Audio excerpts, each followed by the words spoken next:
This is Chemical Abuse. By Gabriel Johnson. Caitlin Hunter. And Mike Mazzara.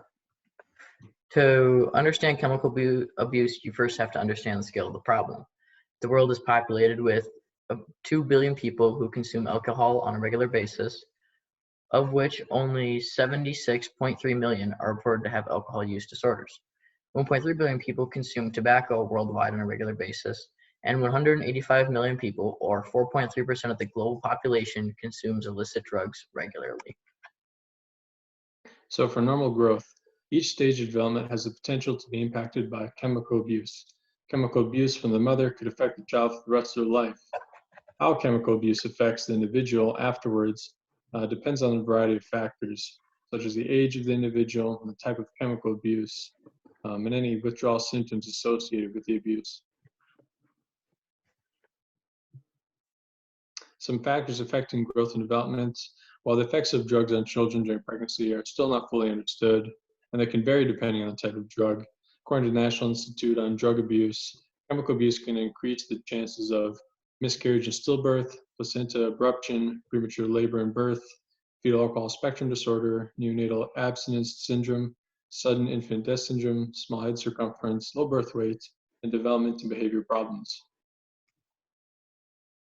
All right, so this concept map helps to nicely visualize some of the factors that we just talked about involving growth and development and chemical abuse. So infants whose mothers are doing drugs while they're pregnant are at risk for physical and physiological damage to the fetus, as well as adaptive, social, and emotional issues down the line,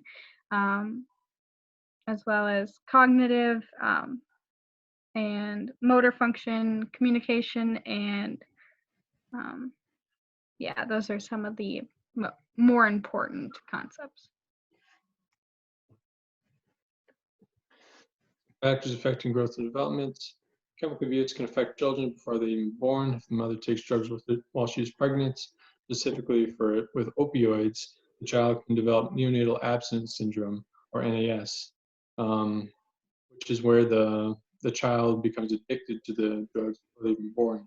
Some symptoms could be blotchy skin color, diarrhea, fever, rapid breathing, seizure, sweating, trembling, and vomiting. And this chart shows the different drugs and the amount of women taking the drugs while they're pregnant. And there are two types of substance addictions. The substance-induced disorders, which are caused by the use of the substance, and they happen immediate, but the effects are temporary. And then there's substance use disorders, which results from frequent use and can have a cumulative effect. And it's classified into either a mild, moderate, or severe form of it. And each substance is its own disorder. So for example, alcohol disorder or opioid disorder. Some possible symptoms of addiction could be insomnia or failure of standard doses of sedatives to have a therapeutic effect. So for example, if someone is abusing opioids and then clinic tries to give them painkillers, they might need a higher dose in order to have the same therapeutic effect. Other symptoms could be financial problems, sexual dysfunction, anorexia, weight loss, or seizure disorder. Factors affecting functional ability. Chemical abuse can turn to the potentially terminal disease of addiction. When someone is addicted, every day is a fight to stay alive. The disease distorts reality so that the person with the disease values the drug over food or self-care. Functional ability is impacted exponentially the more a person consumes the drug. It starts with habituation. The body inhibits its own response to the drug, making the effect less significant. When a person continues to expose themselves to a drug after they have gone through habituation, they enter adaptation. Adaptation to a drug is the result of the body limiting its response to the drug by reducing the number of receptors available for the neurotransmitter to bind to. This leads to a reduction in the perceived high and causes brain damage in some cases. Through all of this, the user has built up a tolerance. Tolerance is a result of the body adapting. This, however, leads to an increased intake of the drug for the same desired effect of what a lower dose used to cause. After taking a drug for a long enough time, a person may become dependent on it. You can be physically or mentally dependent on a drug. a person may need it to feel normal, or they may need it to stop them from going into withdrawals. Withdrawal symptoms can be broken up into two different categories: stress reaction symptoms and rebound symptoms. Stress reaction symptoms are an autonomic response to the stress a person goes through when they stop taking a drug. Stress reaction responses manifest on a spectrum starting off with mild uneasiness and irritability, but could be as severe as extreme agitation, rapid pulse rate, tremors, and panic. Rebound symptoms are those caused by the body's continued adaptation to the drug, even when the drug is not present. This will cause a person to express the opposite effects of what the drug was doing. For instance, if the drug was sedating the person, they will express aggression as a rebound symptom. All right, so this is another concept map to help demonstrate some of those concepts that we just talked about.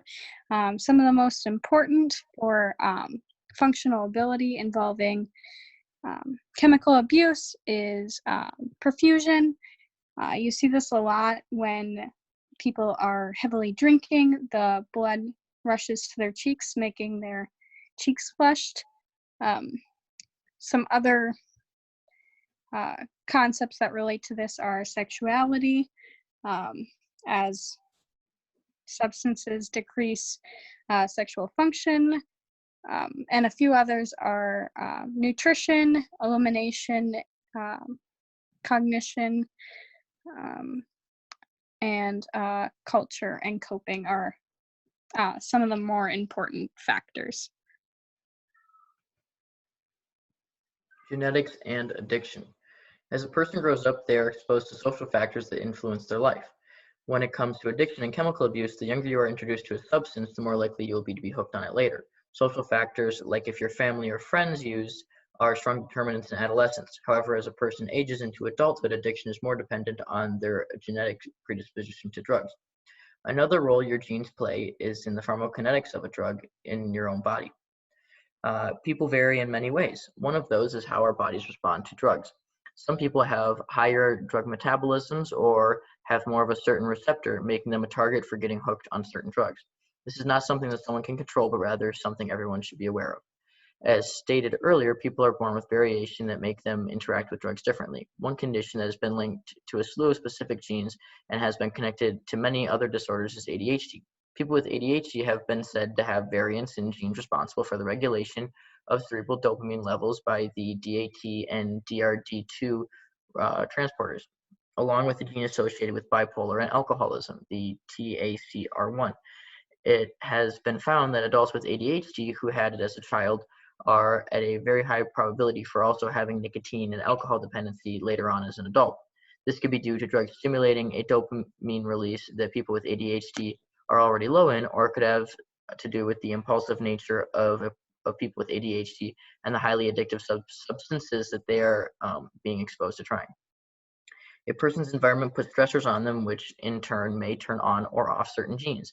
One study done by Yale and Rutgers found that people who were considered binge and heavy drinkers had changes to 2 of their genes. By drinking, they had methylated their genes related to the circadian rhythm and their stress response systems. The methylation caused these genes to be underexpressed or produce less proteins. The combination of these changes in both of these genes results in an increased craving for alcohol. All right, so this is one final concept map to help illustrate some of the concepts and factors that we just talked about. So chemical abuse relating to genetics and family dynamics. Some of the most important ones are like spirituality, people who use drugs or substances to get feel a closer connection with their deities, or cultures that incorporate a lot of substances or drugs into their practices and beliefs are at a higher risk for chemical abuse. Some other important concepts are development, stress, and functional ability. This is a picture showing the range of heritability of addiction by drugs or the drug classification.